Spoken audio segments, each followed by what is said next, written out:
Olá pessoal, salve a nossa banda. Então, hoje no lugar da live de segunda, né, por motivos de trabalho, né, eu estarei no momento da live realizando alguns trabalhos e também aproveitando este momento, né, decidi gravar previamente o assunto que eu iria tratar na live de segunda, que é sobre o comércio, o povo do comércio, e já também aproveitar e fazer uma introdução daquilo que iremos trabalhar mais profundamente, não apenas aqui no canal, em alguns vídeos, mas em videoaula também, né?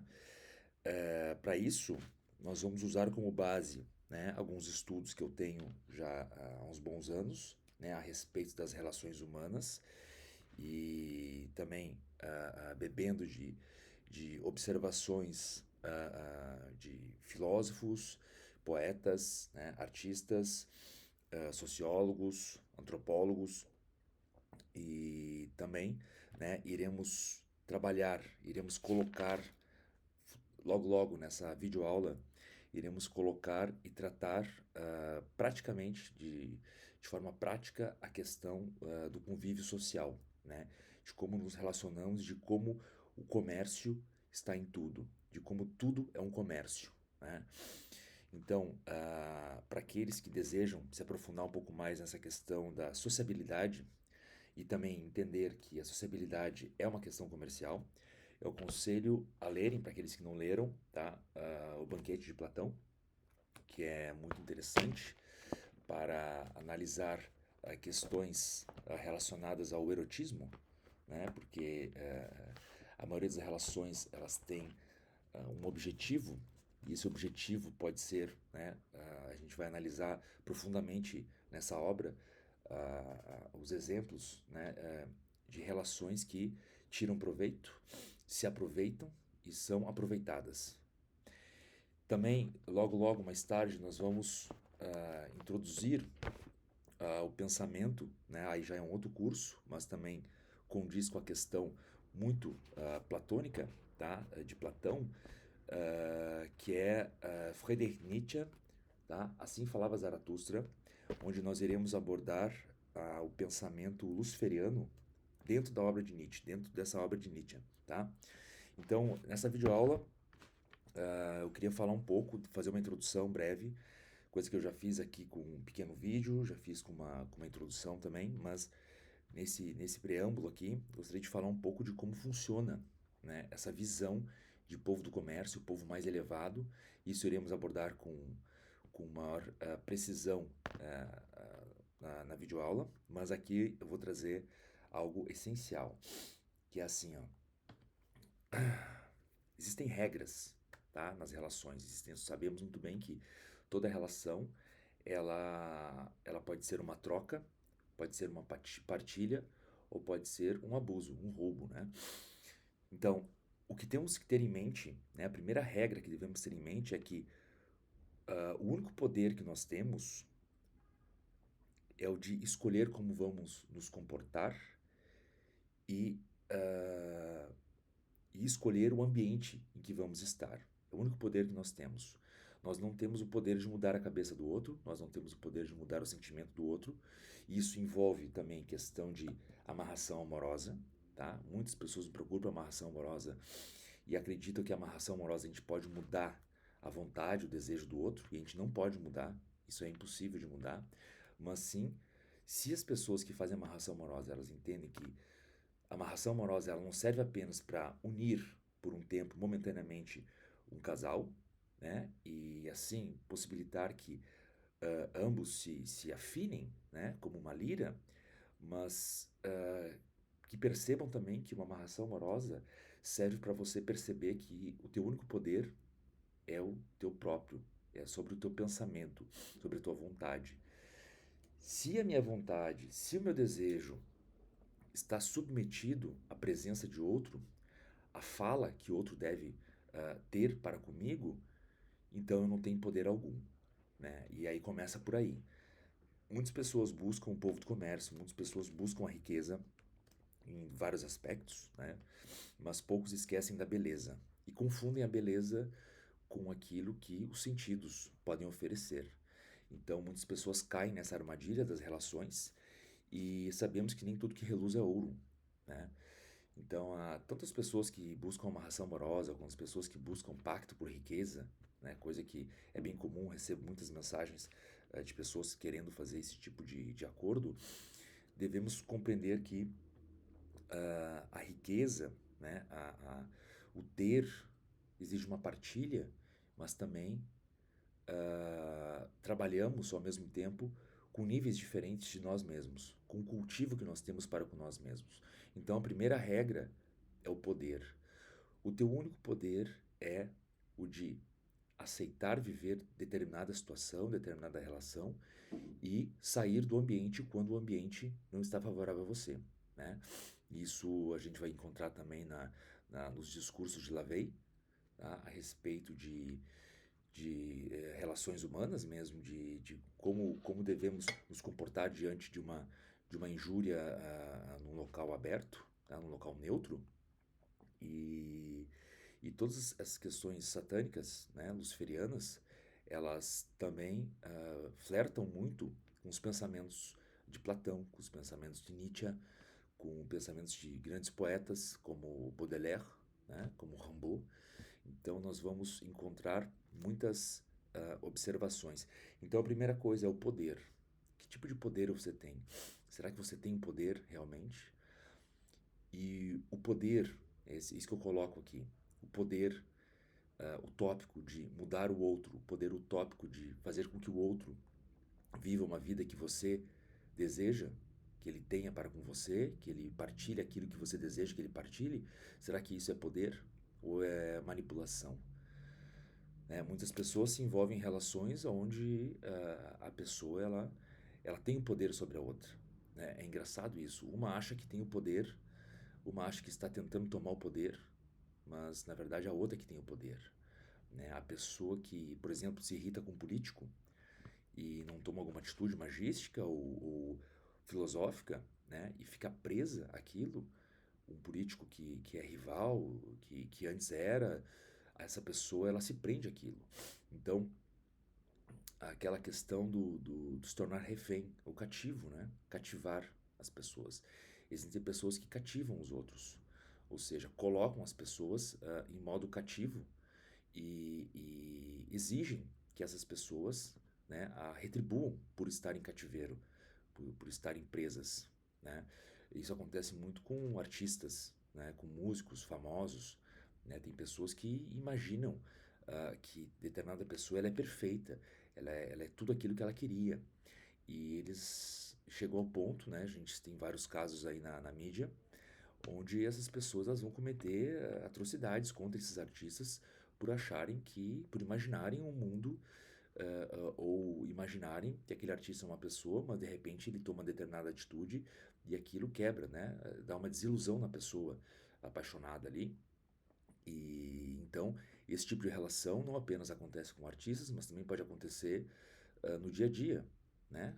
Quantas pessoas passam numa esquina, né? Aí sim, vamos ver essa visão poética de Baudelaire, quando ele vai tratar em Flores do Mal, por exemplo, no livro Flores do Mal, né? Nós temos essa questão da embriaguez mental, né? Do delírio, da paixão que brota e simplesmente por uma visão, por uma coisa furtiva que acontece e ele se apaixona e ele se apega a esse tipo de coisa.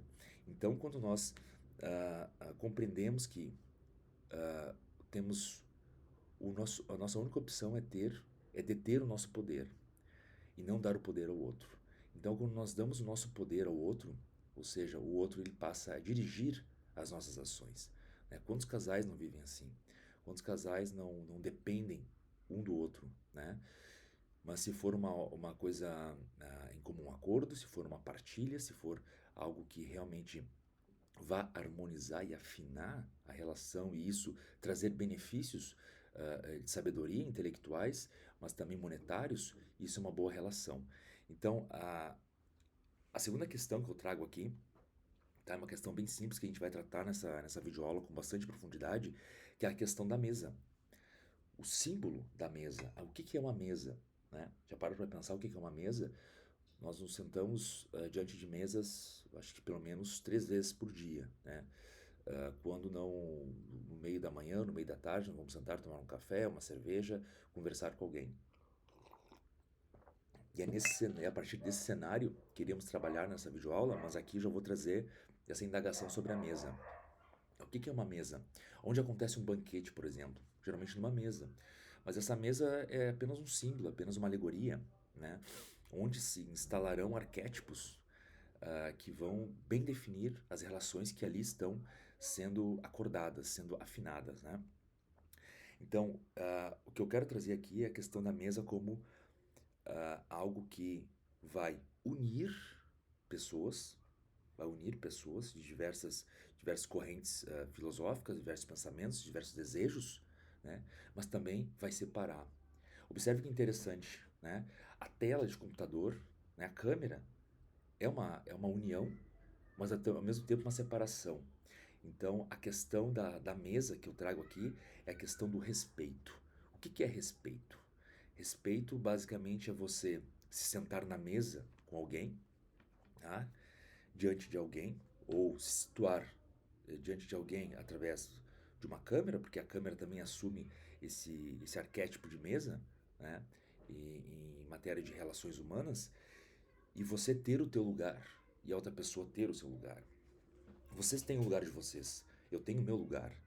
Então, saber qual é o seu lugar e saber que a partir do teu lugar você tem total poder para manter uma boa relação, ou às vezes um poder para estragar uma relação, ou às vezes um poder para tentar dar o poder a outro, né? Então, a mesa ela é interessante, pois nos alimentamos, dividimos a mesma comida, ou dividimos a mesma conversa, né? Mas ela também nos separa. Então, a questão da mesa é muito importante, né? Os políticos fazem isso, os grandes comerciantes fazem isso, os negócios são feitos a partir de uma mesa. Então, a mesa de negociações, tábua redonda, existem todos esses aspectos. E não apenas a mesa em si, pode ser um tapete no Oriente Médio. Né? As pessoas, a comida está ali. Então, a comida e a bebida, a gente volta à questão do banquete de Platão. Né? Tudo acontece, todos os diálogos que acontecem ali, todas as indagações que acontecem num banquete, né? Relatos de um banquete. Então, questões da comida, da bebida acabam voltando periodicamente no meio de indagações filosóficas. Então, esse segundo aspecto. O terceiro aspecto, que é bastante interessante, é a questão da alegria, da festividade. Tá? Tivemos o primeiro aspecto, que é o ambiente, né? O teu poder. O único poder que você tem é o poder de se comportar diante de uma situação, ou seja, está numa mesa, você se comporta diante de determinada situação, você tem esse poder de se comportar como você quiser diante de tal situação, tá? Dando mais ou menos poder ao outro em relação ao que está sendo tocado ali, né? O sujeito que está sendo abordado, e também essa mesa, né? O segundo aspecto é a mesa. É a mesa que todas as relações são uma mesa de negócios. Então, por isso que o povo do comércio, ele está em todo lugar, porque em todo ambiente existe comércio. Em todo ambiente existe troca de palavras, troca de acusações, troca de elogios, né? Mas até onde vão esses elogios? Será que esses elogios são genuínos? Será que esses elogios eles estão querendo algo em troca? Alguém está querendo algo em troca? Quem quem é o amante e quem é o amado? Né? Existe sempre, em relações principalmente amorosas, existe sempre alguém que é o ídolo, o idolatrado ali, muito mais do que o outro. O outro corre mais atrás. Então, quem é a mesma pessoa que está correndo atrás de alguém que ama, né? Isso a gente vai tratar com uma maior profundidade. Eu não posso usar algumas palavras aqui por ser YouTube, tá? E tem algumas palavras que o YouTube pode identificar como sendo inadequadas, que justamente figuram no Banquete de Platão. Para quem já leu o Banquete de Platão, existem algumas palavras ali que eu não posso colocar, pois justamente eu vou ter que abordar o significado delas, e isso pode gerar, ainda mais agora, no momento no qual estamos vivendo, onde muitas pessoas estão fazendo investigações, né? Então, é complicado trazer aqui, mas basicamente, em toda relação, existe alguém que corre atrás do outro, tá? A maioria das relações são assim. quando as relações elas não estão bem afinadas. Quando as relações elas estão bem afinadas, quando a mesa ela está bem posta, tá? Nós sabemos o lugar de cada um. Cada um tem o seu lugar e ninguém interfere no lugar de cada um. Eu não vou pedir para um convidado meu mudar de lugar ou, ou comer de outra forma, ou eu vou abusar dele porque ele está na minha mesa, entende? Eu vou dar o poder a ele. Então, quando eu tenho um convidado e está diante de mim, eu dou o poder a ele, dele mesmo, sentar na minha mesa e poder exercitar o seu poder. Né? Da mesma forma que o convidado também tem que respeitar o meu poder na casa. Né? Um anfitrião, ele vai sentar geralmente na cabeceira. Então, são pequenas convenções que nós guardamos até hoje que vamos encontrar nas relações humanas em qualquer lugar. Né? Tem pessoas que têm relações que, né, eu já voltarei à questão do quem corre atrás de quem, mas existem relações que em determinado ambiente, para vocês verem como os ambientes, né, nesse primeiro ponto, nessa primeira regra, né, que eu venho de abordar, vem trazer essa questão do ambiente, como você vai se comportar, como você não vai se comportar, que esse é o teu único poder. Nós temos relações onde no escritório as pessoas elas mantêm certa conduta, certo respeito, mas fora do escritório mudam completamente. É aí que vemos a questão do local também. Então nós temos a questão espacial, né, que, que circunda o poder, o povo do comércio, circunda essa questão comercial. Né. Traremos tudo isso também abordando as questões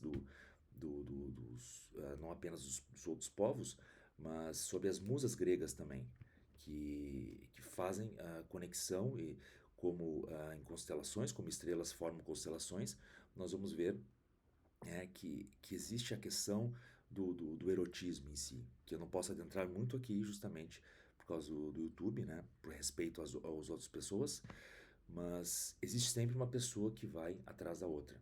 Né? Sempre vai ter isso aí. Nas relações que são mais desequilibradas. Né?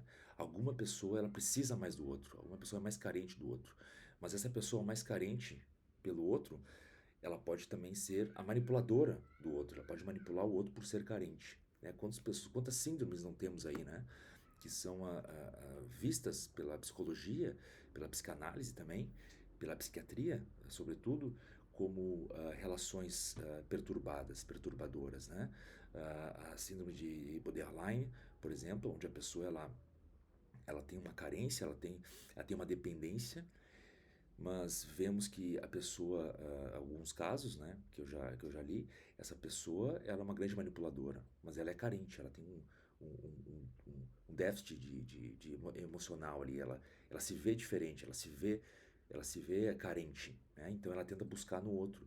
Parece, aparentemente, que essa pessoa está precisando de ajuda, está precisando de carinho, mas, na verdade, será que esse carinho que ela está pedindo tanto, ela vai saber aproveitar? Será que ela não vai sugar o poder da outra e deixar a outra dependente da carência dela? Né? Temos o inverso também, né? A questão do narcisista, o narcisista que quer dominar o outro, que quer manipular o outro. Então a gente pode encontrar tanto um narcisista, uma pessoa narcisista, pode ser homem ou mulher, não importa, mas o narcisismo é mais encontrado, percebido nos homens, né, e borderline, mas eu ia falar Baudelaire, e borderline é mais presente nas mulheres, mais evidente nas mulheres, mas isso não é regra, né? A gente vai ver que às vezes o borderline ele está apenas querendo ajuda mesmo, está apenas querendo um tratamento. Outras, o borderline, ele está abusando da outra, né? Ele está sendo o verdadeiro sanguessuga ali. Em outros casos, a gente vai ver o narcisista que ele está realmente manipulando outras pessoas, ele está manipulando a vítima, né? A presa dele, mas às vezes ele está apenas reagindo àquilo que a outra pessoa tá querendo, que tem pessoas que querem, né? Uh, uh, serem sugadas pelas outras. Então as relações são muito complexas, eu não tenho como trazer todos os exemplos, mas basicamente a gente pode situá-las ao redor de uma mesa. A gente pode situar tudo ao redor de uma mesa e constatar várias questões que fazem referência a esse terceiro ponto, né, da questão dos laços, né? Como esses encontros, né, nesse terceiro ponto, vão trazer os laços, laços que podem ser criados por brincadeiras, pode ser criados por filosofia, por pensamentos, por cumplicidade. Então, sempre criamos laços. Só que às vezes a criação desses laços, né, elas vão depender se elas vão depender mais de como as pessoas vão manipular esse valor dos laços, né? Qual o valor que elas vão dar a esses laços? E será que esses laços eles vão se tornar nós extremamente apertados ou vão se tornar tão frouxos que podem, né, se soltar? Então, os laços que formamos. E então, nesse terceiro aspecto, nessa terceira regra, né, nós temos essa questão dos laços. Será que existe um limite para as brincadeiras? Será que existe um limite para a seriedade também? Porque conversas e relações muito sérias às vezes não fluem, ou às vezes fluem. Às vezes tem relações que é melhor ficar apenas na brincadeira. Então, é o estreitamento de laços, né, estreitamento de partilhas ou o distanciamento, né? Existem pessoas que é melhor manter-se distante e manter certo convívio, né?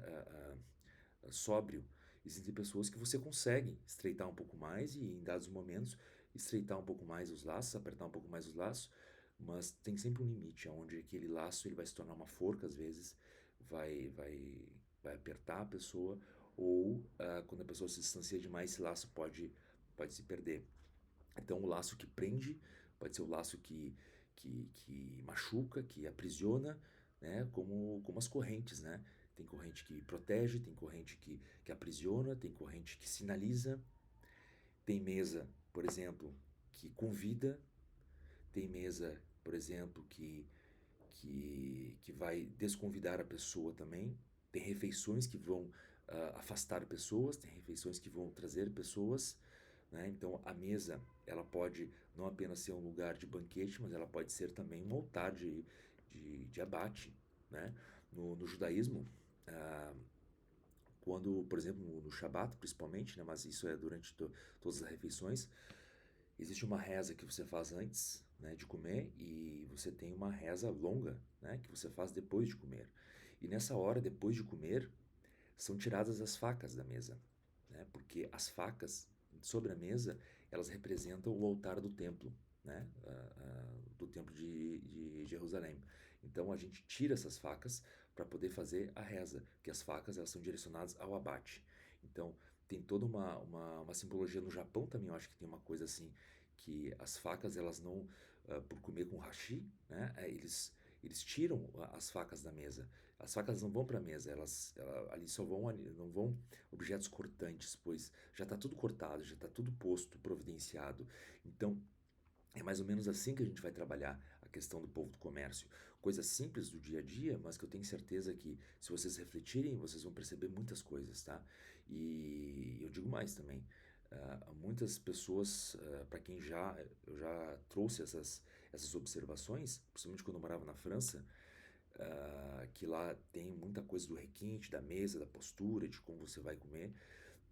Elas se identificaram muito com esses pensamentos. Então eu já discuti muito com os franceses sobre isso e para eles é um pouco mais evidente essa questão da mesa, de como vamos nos comportar na mesa e como vão nos tratar na mesa, né?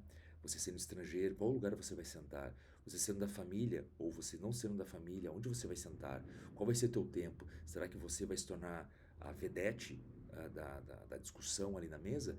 Será que você vai ficar mais de canto? Então, tudo isso são relações, tudo isso é comércio, né? Porque dali podem gerar inúmeras possibilidades, né?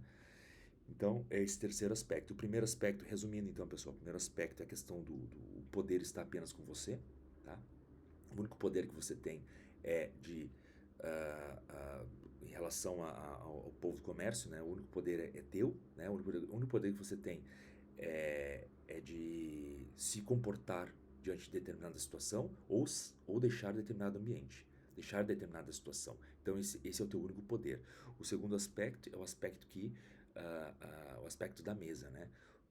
Tudo que estamos consumindo ali veio de algum lugar, tudo que estamos falando, estamos também atribuindo e retificando, né, novos pensamentos, novas falas que virão ali. Então existe a comida em si, a mesa em si, é apenas físico, mas alegórico também. E isso vai ditar, isso vai ser um espelho muito forte da questão um pouco mais psíquica, né, que vai girar em torno. Então, a conversa que está sendo gerada ali é o verdadeiro alimento, né? Então, quando nós estamos numa mesa, comendo, nos alimentando, tomando um café, ou apenas batendo papo, eu coloquei a mesa só porque a mesa ela, ela tem esse aspecto de unir, mas também separar, né? Como a, a câmera, a tela de um computador que une, né, as pessoas, estreita o laço das pessoas, mas também separa. A mesa ela tem esse poder, né? As relações. Então as relações é uma mesa posta. As relações. Como nós colocamos a mesa? É nós que colocamos a mesa ou é a pessoa que coloca a mesa? Né? É a pessoa que corta a carne para nós ou é a gente que corta a carne? É a pessoa que paga a carne para nós ou é a gente que paga a carne? Então, a partir dessas relações, é aí que começam as relações, nós vamos ter êxito no comércio ou não. Percebam como muitas vezes a gente seguindo esse pensamento, a gente vai começar a lembrar de como éramos na infância, por exemplo, como nossos pais colocavam a mesa. Quando a gente ia comer na mesa, a gente tinha a noção de que era papai e mamãe que estavam pagando a carne, ou papai e mamãe enfatizava que era papai e mamãe que estavam pagando a carne. A gente pensava, por exemplo, que não aquilo lá também era nosso, né? Era mais do que obrigação deles, né? Como foi a nossa educação? Como foi qual foi o tipo de cultura que nós tivemos em casa, na infância, na adolescência? Será que nós comíamos sozinhos, separados dos nossos pais? Né? Que tipo de trato tivemos, né? Como nos ensinaram a nos comportar na mesa. Então, esse é o terceiro aspecto, a terceira regra que iremos em outros vídeos aqui, tá? Iremos colocar e também iremos fazer já com uma grande introdução para essa videoaula aí, onde iremos tratar do povo do comércio, né, especificamente, mas isso é apenas uma introdução. E o quarto aspecto, a quarta regra, né, ela diz respeito à questão do valor e do preço. Quando, no, quando em algum lugar, né, pegando a primeira regra do poder, né, do ambiente, a tua postura, quando nós pegamos a segunda regra, a mesa, a questão da mesa, tá? A questão do aonde nós vamos nos sentar, será que nós vamos estar em nosso lugar, será que vamos escolher o nosso lugar? E o terceiro aspecto ou regra, onde nós vamos apertar os laços, né, soltar os laços, estreitar as relações, né, afastar um pouco a visão de alguém que se relaciona com a gente, ou nos aproximar, ou estreitar a nossa visão, né? Esse quarto aspecto, essa quarta regra do comércio, ela diz respeito à questão do valor e do preço. Que valor você se dá? Que valor os outros te dão? Qual é o preço da tua paz? Qual é o preço da tua felicidade? Qual é o preço que o outro, teoricamente, está cobrando para ter uma boa relação com você? Será que essa outra pessoa, quando patrão, pode ser patrão, quando eu falo relações, eu não falo apenas de relações amorosas, tá? Mas pode ser patrão, pode ser empregado, pode ser namorado, namorada, marido, mulher, pode ser amigo, amiga, não importa. Qual o preço? Qual o preço dela? Até onde ela vai? Né? No Oriente Médio a gente tem muito isso. Isso aí é muito interessante. Café frio. Engraçado também tem uns pensamentos sobre o café. O café que nem. Na França diz que o café é que nem um amor. E que no início é muito quente, é gostoso, mas ele esfria rápido, né? Engraçado, eu lembrei disso aí, que eu estava justamente numa mesa conversando com umas amigas da Espanha, na França, lá em Paris. A gente estava conversando. Duas gêmeas, muito engraçadas, assim, muito surreal. Iguais, gêmeas idênticas, assim. Gêmeas idênticas e a gente conversando sobre isso, do café, assim. Agora eu lembrei do café, porque a gente vai falando e o café esfria, né? É interessante isso. É. Bom, então essa quarta regra que é muito interessante, porque ela, ela vai ditar todas as três regras que eu estou trazendo aqui, né, sobre o povo do comércio. A questão do poder pessoal e do ambiente, a questão da mesa, né, do que está sendo negociado ali, não apenas fisicamente a comida, o café, mas o que está sendo negociado pela palavra, o que está sendo digerido, o que está sendo regurgitado, por exemplo, né, tem muito isso. E a questão dos laços, né? Como os laços a gente pode, essa terceira regra que eu coloquei anteriormente, ela pode ser entendida como um aperto de mão. Existem vários apertos de mão.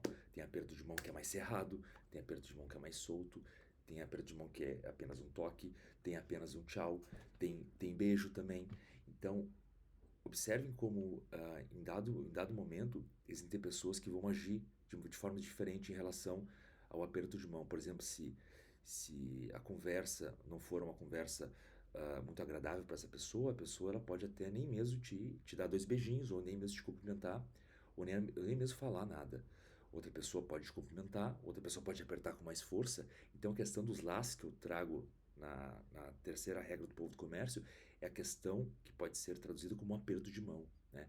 Essa pessoa ela está apertando a mão para estreitar o laço, para ela confiar, ou ela está apertando para oprimir, né? Um abraço pode oprimir, ou um abraço pode trazer calor, pode assegurar a pessoa, né? Um beijo pode ser um beijo com os lábios, pode ser um beijo só com bochecha, pode ser um beijo na boca, pode ser um beijo à distância.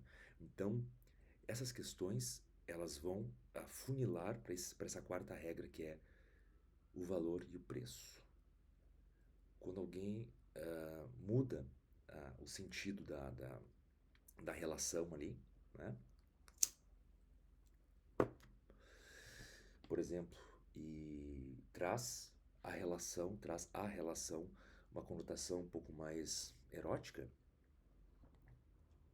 como você se sente? Né? Se antes a relação ela tinha determinadas convenções, né? Como você se sente? Será que você vai se sentir desvalorizada, desvalorizado, valorizado? Qual o preço que você vai ter que pagar por esse valor que essa pessoa está te dando? Observe a diferença do preço e do valor, pessoal. E aí, como eu estava falando antes, na questão do Oriente Médio. O Oriente Médio, dificilmente você vai no shuk, no shuk ou no souk, né? Em árabe é souk, no hebraico é shuk, no mercado popular. Você vai ao mercado popular e pergunta quanto é e, e leva por aquele preço. O cara ele quer pechinchar com você, ele quer dizer quanto você quer. E aí você diz, não, pode ser esse preço. Eles ficam bravos se você vai comprar por aquele preço. Você tem que pechinchar com ele, porque essa é a regra do comércio, é a discussão, é a fala, né? Cama zeolê, ou quanto isso vai, por quanto eu posso levar isso aí, né, para mim. Cama zeolê. Então, em hebraico, aí você fala um preço, 20 shekalim, e aí você diz, não, não, tá 18 shekalim, ou 15 shekalim, ou 25 shekalim por 2 por 25, e aí você vai negociando com o cara. Isso pros muçulmanos, pros árabes, pros judeus, isso excita eles ficam felizes com isso, porque você está não apenas pechinchando o preço daquilo, mas você está valorizando aquilo. Você está valorizando o trabalho dele. Preste atenção na diferença entre preço e valor. Eles não querem ser tratados, os comerciantes no Oriente Médio, e notem essa questão do Oriente Médio, né? Ó, vamos pegar a questão dos fenícios, né? Os grandes mercadores da antiguidade.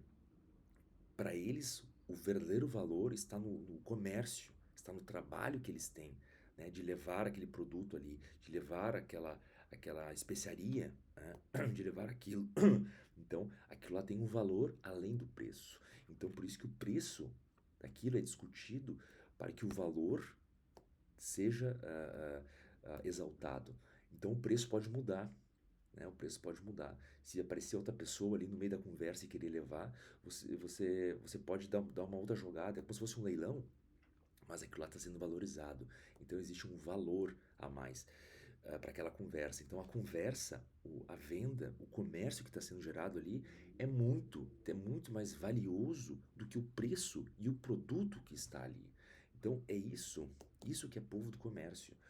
Para vocês verem que o povo do comércio ele não trabalha apenas com objeto, não é apenas a comida na mesa, né, que teve que passar pelo comércio, que o comércio interferiu diretamente nisso, mas a, a, a, a questão do valor Começa desde o início. Que valor estão te dando, estão te atribuindo, que valor estão te atribuindo quando alguém te desrespeita em público? Que valor estão te atribuindo? Que valor você terá aos olhos dos outros? E se você se calar e sair, ou se você ficar, por exemplo, será que você vai estar ganhando um preço novo? Será que as pessoas elas vão continuar te respeitando? Então é isso, pessoal. São essas 4 regras que eu queria trazer aqui, né? Eu chamei de regras do povo do comércio e vamos trabalhar sobre elas ainda e isso vai figurar principalmente tem muita coisa, pessoal, tem muitas anotações de um trabalho que eu faço há bastante tempo, né? E isso eu vou trazer nessa videoaula que vai estar disponível na Hotmart.